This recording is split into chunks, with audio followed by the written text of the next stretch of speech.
வணக்கம். Welcome back to my channel Tamil quality inspection. இன்னைக்கு வந்து ஒரு புது வீடியோல உங்களெல்லாம் சந்திக்கிறதுல ரொம்பவே மகிழ்ச்சி. இன்னைக்கு நம்ம டாபிக் என்ன? எத பத்தி பார்க்க போறோம் அப்படின்னா, சிஷிப் 3.1ல லீடிங் கொஸ்டின் தான் வந்து இந்த வீடியோல வந்து பார்த்து தெரிஞ்சுக்க போறோம். வாங்க வீடியோக்குள்ள போலாம். ஸோ ஃபர்ஸ்ட் கொஸ்டின் பாருங்க. Which are the following Wells would usually be considered for an open corner joint? இப்போ நீங்க வந்து ஓப்பன் கார்னர் ஜாயிண்ட்ல வெல்ட் பண்ண போறீங்க. ஸோ அதில் நம்ம வெல்ட் பண்ணுறோம்ல. ஸோ அது என்ன டைப் ஆஃப் வெல்ட்? ஸோ அதுதான் வந்து இந்த கொஸ்டினில் வந்து கேட்டிருக்காங்க. சரிங்களா? ஸோ ஃபஸ்ட்டு பார்த்தீங்கன்னா ப்ளக் வெல்டு. ப்ளக் வெல்டு நம்ம வந்து எதில் வந்து அடிப்போம்?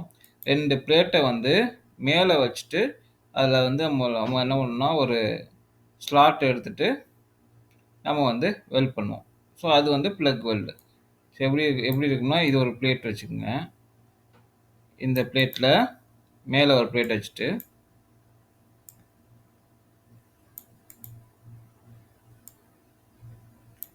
இங்கே வந்து ஒரு ஸ்லாட் எடுத்துரும். ஸ்லாட் எடுத்துட்டு இப்படியே வெல்ட் பண்ணுவோம். இது வந்து ப்ளக் வெல்டு. ஓகேங்களா? ஸோ நம்மளுக்கு கார்னர் ஜாயிண்டில் அடிக்கிறது வந்து என்ன டைப் ஆஃப் வெல்டு அப்படிங்கிறாங்க. ஸோ ப்ளக் வெல்டு கிடையாது. ஸோ கார்னர் ஜாயிண்டில் அடிக்கிறது வந்து இப்படி அடிப்போம். சரிங்களா? இதுதான் கார்னர் ஜாயிண்ட்டு. ஸோ இப்படி அடிக்கிறது தான் வந்து கார்னர் ஜாயிண்ட் அடிக்கக்கூடிய வெல்டு. ஸோ இது எப்படி இருக்குது, என்ன மாதிரி இருக்குதுன்னு பாருங்கள். இது வந்து பட் வெல்டு மாதிரி இருக்கா, இல்லை ஃபில்லட் வெல்டு மாதிரி இருக்கா, இல்லை ஸ்பாட் வெல்டு மாதிரி இருக்கா, இல்லை ப்ளக் வெல்டு மாதிரி இருக்கா? இதை நீங்கள் பார்க்கும்போதே தெரியும். உங்களுக்கு வந்து ஒரு ட்ரையாங்கிள் ஷேப்பில் இருந்துச்சு, ரைட் ஆங்கிள் ட்ரையாங்கிள் மாதிரி இருந்துச்சு அப்படின்னா அது வந்து ஃபில்லட் வெல்டு. ஸோ இந்த மாதிரி நம்ம வந்து வெல்ட் பண்ணும்போது இது வந்து ஃபில்லட் வெல்டு. கார்னர் ஜாயிண்டில் நம்ம அடிக்கக்கூடிய வெல்டு வந்து fillet weld. So option B தான் வந்து கரெக்டு. பட் வெல்டுனா ஒரு குரூவ் இருக்கும். சரிங்களா? பட் வெல்டுனா ஒரு குரூவ் இருக்கும். சரிங்களா? இது வந்து நம்ம பெவல் எடுத்துகிட்டு அடிப்போம். சரிங்களா? ஸோ பட் வெல்டு ஆப்ஷன் கிடையாது. ஸ்பாட் வெல்டுனா ஒன்றும் இல்லை. தின் பிளேட்டில் 2 பிளேட்டை மேலே வச்சு நம்ம வந்து வெல்ட் பண்ணுவோம். சரிங்களா? ஸோ இது வந்து தின் பிளேட்டில் தான் வந்து நம்ம வந்து பண்ணுவோம். அதுவும் பிளேட்டுக்கு மேலே தான் நம்ம வந்து பண்ண போகிறோம்.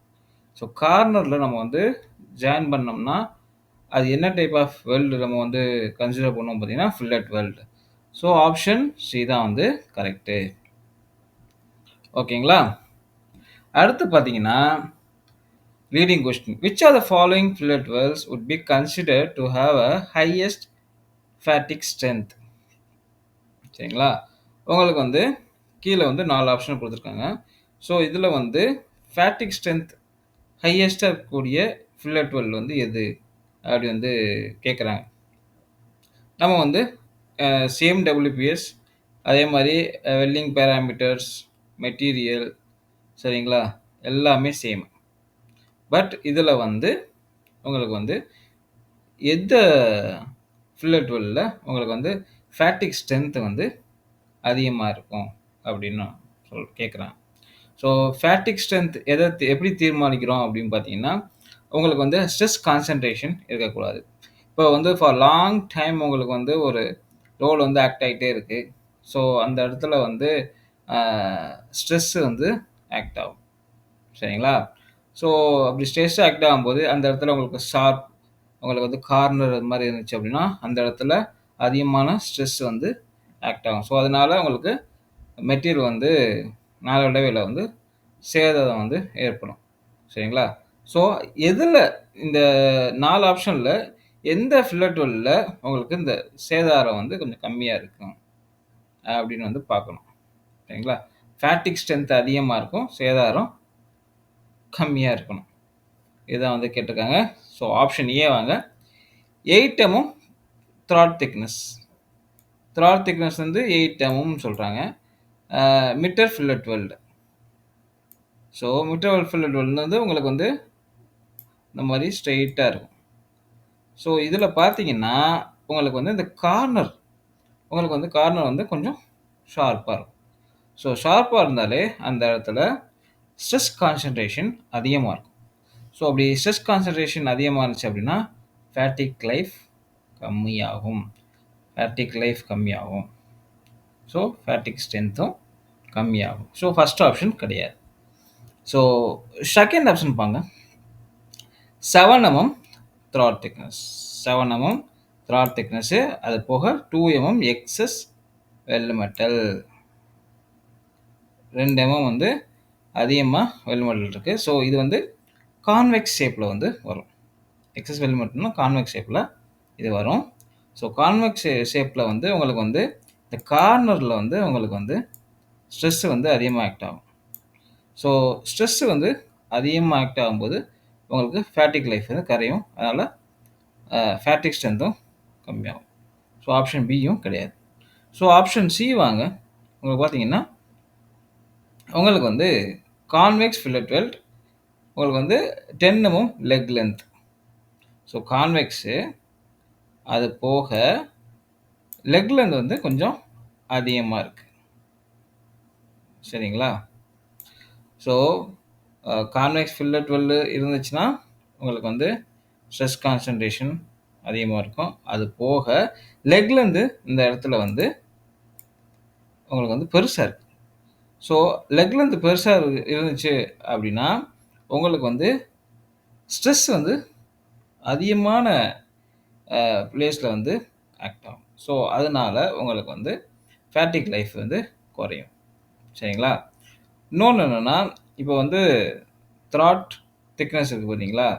இப்போது ஆக்சுவல் த்ராட் திக்னஸை பொறுத்து தான் வந்து லெக் லென்த்து நம்ம வந்து சூஸ் பண்ணணும். சரிங்களா? ஸோ இப்போ லெக் லென்த் பெருசாக இருந்துச்சு அப்படின்னா மோர் ஸ்ட்ரெஸ் வந்து ஆக்ட் ஆகும். ஸோ அப்படி ஆக்ட் ஆகும்போது உங்களுக்கு வந்து இந்த ஃபேட்டிக் லைஃப் வந்து குறையும். ஃபேட்டிக் அந்த ஸ்ட்ரென்த் வந்து குறையும்.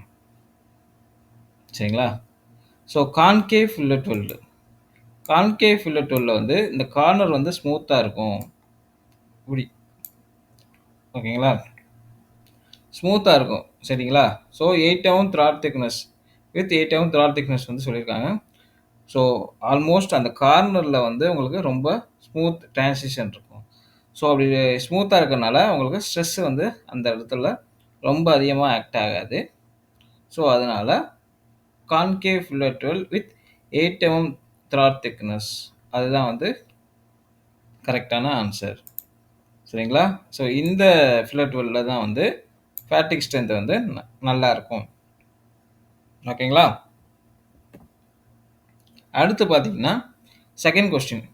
What would be the typical bevel angle for a single V butt weld in a PA position? சரிங்களா? நம்ம மோஸ்ட்லி பார்த்தீங்கன்னா பெவல் ஆங்கிள் வந்து இந்த ஆப்ஷனில் பார்த்தீங்கன்னா 30 ப்ளஸ் வந்து 5 டிகிரி உங்களுக்கு வந்து பெவல் ஆங்கிள் வந்து சூஸ் பண்ணணும். இந்த 70 டிகிரி பார்த்தீங்கன்னா இது வந்து இன்க்ளூடட் ஆங்கிள். ஸோ இங்கே வந்து பெவல் ஆங்கிள் தான் கேட்டிருக்காங்க. ஸோ 30 ப்ளஸ் 5 டிகிரி உங்களுக்கு வந்து ஆங்கிள் வந்து கன்சிடர் பண்ணணும் பிஏ பொசிஷனில். ஓகேங்களா? அப்போ தான் வந்து உங்களுக்கு வந்து பெனிட்ரேஷன் நல்லாயிருக்கும். நல்லா வந்து உங்களுக்கு வந்து எந்த ஒரு டிஃபெக்டும் அந்த அளவுக்கு வராது. ஃபியூஷன் நல்லாயிருக்கும். ஓகேங்களா? ஸோ ஏசிடி இது மூணுமே வராது. ஸோ 30 ப்ளஸ் 5 டிகிரி தான் வந்து கரெக்டான ஆன்சர். அடுத்து வந்து ரீடிங் கொஸ்டின் பாருங்கள். To keep a distortion to the minimum which of the following butt weld preparation would be most suited for 15 mm thick structural well joint in a PA position? So உங்களுக்கு வந்து but weld preparation உங்களுக்கு வந்து 4 இது கொடுத்துருக்காங்க. Single U butt weld, double V butt weld, single V butt weld. So நம்ம வந்து ஒரு 50 mm திக் பிளேட்டில் வந்து இந்த 3 ப்ரிப்பரேஷன் பண்ணி நம்ம வந்து வெல்ட் பண்ணுறோம். ஸோ இதில் எதில் வந்து உங்களுக்கு வந்து இந்த டிஸ்டார்ஷன் வந்து கம்மியாக வந்து இருக்கும் அப்படின்னு வந்து கேட்குறாங்க. சரிங்களா? மோஸ்ட்லி பார்த்தீங்கன்னா சிங்கிள் யூ இல்லையா, டபுள் வி இல்லையா, அதே மாதிரி சிங்கிள் வி பட் வெல் இல்லையா. சிங்கிள் வி பட் வெல்லில் உங்களுக்கு வந்து அதிகமாக வந்து உங்களுக்கு வந்து ஸ்ட்ரிங்கேஜ் ஸ்ட்ரெஸ் வந்து ஆக்ட் ஆகும். ஸோ அதனால உங்களுக்கு டிஸ்டார்ஷன் வந்து சிங்கிள் வியில் கொஞ்சம் அதிகமா இருக்கும். ஸோ சிங்கிள் யூ பார்த்தீங்கன்னா, சிங்கிள் விய காட்டிலும் சிங்கிள் யூல கொஞ்சம் டிஸ்டார்ஷன் வந்து உங்களுக்கு கம்மியா இருக்கும். But compare to double V butt weld. So double V butt வேர்ல்ட கம்பேர் பண்ணும்போது சிங்கிள் யூல உங்களுக்கு வந்து டிஸ்டார்ஷன் அதிகமா இருக்கும். ஓகேங்களா? ஸோ இதில வந்து கரெக்ட்டான ஆன்ஸர் வந்தீங்கன்னா, டபுள் வி பட் வேர்ல்டு தான் வந்து கரெக்ட்டான ஆன்ஸர். ஸோ இதில பார்த்தீங்கன்னா, உங்களுக்கு வந்து அந்த அளவுக்கு உங்களுக்கு வந்து உங்க அந்த வெல் மெட்டல வந்து ஃபில் பண்ண மாட்டோம். ஏன்னா 2 பக்கமும் க்ரூட் இருக்கனால, அந்த அளவுக்கு வெல் மெட்டல் நம்ம ஃபில் பண்ண மாட்டோம்.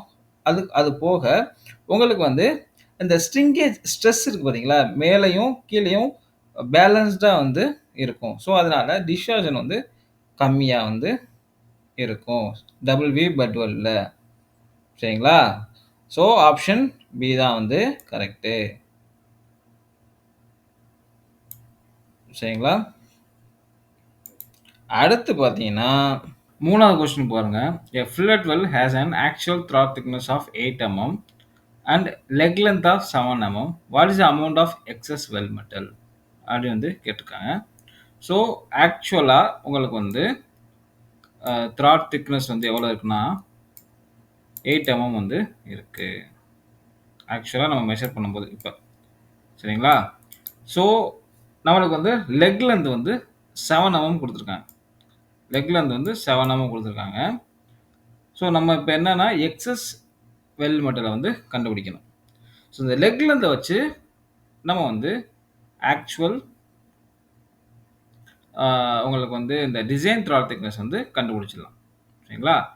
0.707 இன்ட்டு உங்களுக்கு வந்து 7 லெக் லென்த் உங்களுக்கு ஒரு வேல்யூ வரும்.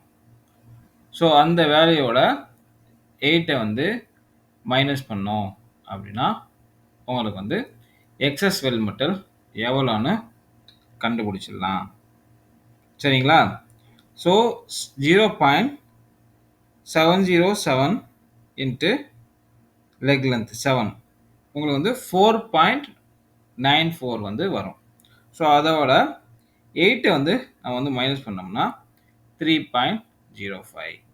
ஸோ இந்த ஆப்ஷனில் 3.05 ஸோ இதுக்கு ரிலேட்டடாக இதுக்கு வந்து சிமிலராக வரக்கூடிய வேல்யூ வந்து 3.1. ஸோ இதுதான் வந்து கரெக்டான ஆன்சர். ஸோ இப்படி தான் நம்ம வந்து கண்டுபிடிக்கணும். ஸோ இதுக்கு லீடிங் கொஸ்டின் பாருங்க. In a fillet weld, why is the actual throat thickness important? சரிங்களா? இந்த ஆக்சுவல் த்ராட் திக்னஸ் இதை பொறுத்து என்னென்னலாம் வந்து இந்த ஃபில்லட் வெல்டில் வந்து நன்மைகள் வந்து கிடைக்கும் அப்படின்னு வந்து கேட்டிருக்காங்க. ஸோ ஃபஸ்ட்டு வந்து it defines the weld length அப்படின்னு வந்து கேட்டிருக்காங்க. ஆக்சுவல் த்ராட் திக்னஸ் வந்து வெல்டு லென்த்தை டிஃபைன் பண்ணாது. ஆக்சுவல் த்ராட் திக்னஸ் வந்து ஃபேஸ்லேருந்து length of the face to root. சரிங்களா? ஸோ அதுதான் வந்து ஆக்சுவல் த்ராட் திக்னஸ்ஸு. வெல் லென்த்தை வந்து இது குறிக்காது. சரிங்களா? வெல் லென்த்தை வந்து இது வந்து குறிக்காது. அதுக்கப்புறம் it indicates the effective strength of the weld. So இது வந்து வெல்லோட ஸ்ட்ரென்த்தை வந்து இண்டிகேட் பண்ணுது. சரிங்களா? அந்த ஆக்சுவல் த்ராட் திக்னஸ் ஏன் இம்பார்ட்டன்ட்னா இதுதான் வந்து வெல்லோட ஸ்ட்ரென்த்தை வந்து தீர்மானிக்குது. ஓகேங்களா? ஸோ ஆப்ஷன் பி தான் வந்து கரெக்டு. ஸோ ஆப்ஷன் சி பார்த்தீங்கன்னா it shows the angle of the weld. So இது வந்து எந்த ஒரு ஆங்கிளையும் வந்து இது வந்து மீன் பண்ணாது. அதுக்கப்புறம் it helps in calculating the weld volume only. Weld வேல்யூமை கால்குலேட் பண்ணுறதுக்கு தான் வந்து இது வந்து ஹெல்ப் ஆகுதுன்னா இல்லை. உங்களுக்கு வந்து வெல் வேல்யூம் தெரியணும்னா உங்களுக்கு வந்து லெக் லென்த் தெரியணும். சரிங்களா? அதுக்கப்புறம் எவ்வளோ ஃபில் பண்ணியிருக்கோம், ஆக்சுவல் த்ராட் திக்னஸ் தெரியணும், எவ்வளோ லென்த்துக்கு வெல் பண்ணியிருக்கோம் தெரியணும். இதை வச்சு தான் வந்து வெல் வேல்யூமை வந்து நம்ம வந்து கண்டுபிடிக்க முடியும். ஸோ ஆக்சுவல் த்ராட் திக்னஸ் வச்சு கண்டுபிடிக்க முடியாது. ஆக்சுவல் த்ராட் திக்னஸ் தான் வந்து வெல்லோட ஸ்ட்ரென்த்தை வந்து இண்டிகேட் பண்ணுது. ஸோ ஆப்ஷன் பி தான் வந்து கரெக்டு. ஸோ ஃபைனல் கொஸ்டின் பாருங்க. Which are the following best describes heterogeneous joint? ஹெட்ரோஜினஸ்னா ஜாயிண்ட்னா வந்து என்ன அப்படின்னு வந்து கேட்குறாங்க. ஸோ 4 ஆப்ஷன் கொடுத்துருக்காங்க. ஸோ அதில் வந்து நம்ம வந்து கண்டுபிடிக்கணும். ஸோ சிலேருந்து போவோம். A well joint in which the well metal and parametal have no significant difference in mechanical. இதில் வந்து என்ன என்ன கேட்டிருக்காங்க அப்படின்னா, வெள்ளு மெட்டலும் பேரல் மெட்டலும் இந்த 2 மெட்டலுக்கும் எந்த ஒரு டிஃபரன்ஸும் இல்லை, சேமாக இருக்கும் அப்படின்னு வந்து கொடுத்துருக்காங்க. ஸோ சேமாக இருக்கும் அந்த மாதிரி வெல்டட் ஜாயிண்ட்டை நம்ம வந்து என்ன சொல்லுவோம் அப்படின்னா, பேரல் மெட்டலும் வெல் மெட்டல் மெட்டீரியலும் சேமாக இருக்குது, மெக்கானிக்கல் ப்ராப்பர்ட்டிஸ் அதே மாதிரி கெமிக்கல் ப்ராப்பர்ட்டிஸ் சேமாக இருந்துச்சுன்னா அது வந்து ஹோமோஜீனஸ் ஜாயிண்ட்னு சொல்லுவோம், ஹெட்ரோஜீனஸ் ஜாயிண்ட்னு சொல்ல மாட்டோம். ஓகேங்களா? ஸோ இந்த ஆப்ஷன் கிடையாது. அடுத்து பிக்கு வாங்க. A well joint in which there are significant difference in mechanical properties between the parent material. So நம்ம ஜாயின் பண்ணக்கூடிய அந்த பேரல் மெட்டீரியல் இருக்கு பார்த்தீங்களா, அந்த 2 பேரல் மெட்டீரியலுக்கும் உங்களுக்கு வந்து மெக்கானிக்கல் ப்ராப்பர்ட்டிஸும் உங்களுக்கு வந்து டிஃப்ரெண்ட்டாக இருக்கும். ஸோ அதுக்கு பேர் தான் வந்து ஹெட்ரோஜினஸ் ஜாயிண்ட்னா இல்லை, அதுக்கு பேர் டிஸ்சிமிலர் ஜாயிண்ட். ஸோ பி ஆப்ஷனும் கிடையாது. ஸோ ஏ ஆப்ஷன் வாங்க. A well joint in which there are significant difference in mechanical properties between well metal and parallel metal. So இதுதான் வந்து கரெக்டான ஆன்சர். சரிங்களா? பேரல் மெட்டீரியலுக்கும் வெல் மெட்டல் இருக்கு பார்த்தீங்களா, இது ரெண்டுக்கும் டிஃபரன்ஸ் வந்து இருக்கும். ஸோ அந்த ஜாயிண்ட்டுக்கு, அந்த வெல்லட் ஜாயிண்ட்டுக்கு தான் வந்து ஹெட்டிரோஜீனஸ் ஜாயிண்ட் அப்படின்னு வந்து சொல்கிறோம். ஓகேங்களா? ஸோ ஆப்ஷன் ஏ தான் வந்து கரெக்டு. அடுத்து பாருங்க, லீடிங் கொஸ்டின் பாருங்க. Which one is a best example of heterogeneous joint? Heterogeneous ஜாயிண்ட்டுக்கு எது வந்து பெஸ்ட் எக்ஸாம்பிள் அப்படின்னு வந்து கேட்குறாங்க. ஸோ கீழே வந்து எக்ஸாம்பிள் கொடுத்துருக்காங்க, அதை நம்ம வந்து கண்டுபிடிக்கணும். ஃபர்ஸ்ட் ஆப்ஷன் பாருங்க. 2 carbon plates welded with a matching carbon steel electrode. So இங்கே வந்து உங்களுக்கு வந்து பேரல் மெட்டல் சேமு, அதே மாதிரி எலக்ட்ரோடு, நம்ம யூஸ் பண்ணக்கூடிய எலக்ட்ரோடும் பேரல் மெட்டலுக்கு மேட்சாக வந்து இருக்குது. ஸோ அப்படி மேட்சாக இருந்துச்சுன்னா அது வந்து homogeneous weld. So option A வந்து கிடையாது, நம்மளுக்கு வந்து ஹெட்ரோஜீனஸ் வெல்டு தான் வேணும். சரிங்களா? ஸோ ஆப்ஷன் பி வாங்க. A repair weld of cast iron item performed with a nickel based electrode.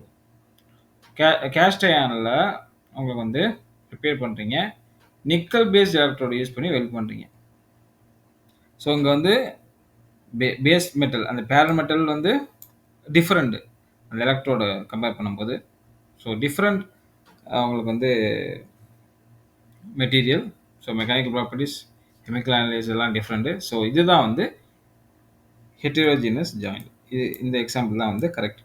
Option B தான் வந்து கரெக்ட். ஸோ ஆப்ஷன் சி பார்த்தீங்கன்னா, carbon steel lifting leg welded onto an austenitic stainless steel in pressure vessel. சரிங்களா? இங்கே வந்து carbon steel அந்த lifting leg வந்து அந்த pressure vessel வந்து அஸ்டனிக் ஸ்டெயின்லெஸ் ஸ்டீலில் வந்து பண்ணியிருக்காங்க.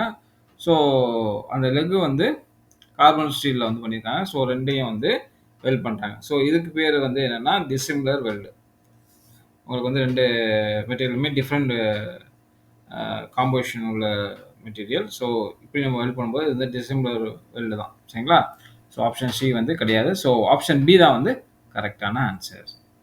ஐ திங்க் இந்த வீடியோ வந்து உங்களுக்கு பிடிச்சிட்டு வைக்கிறேன். பிடிச்சிருந்தா லைக் பண்ணுங்கள், ஷேர் பண்ணுங்கள், கமெண்ட் பண்ணுங்கள். அடுத்த ஒரு நல்ல டாபிக் வந்து உங்களை சந்திக்கிறேன். Until bye bye, take care, see you, bye.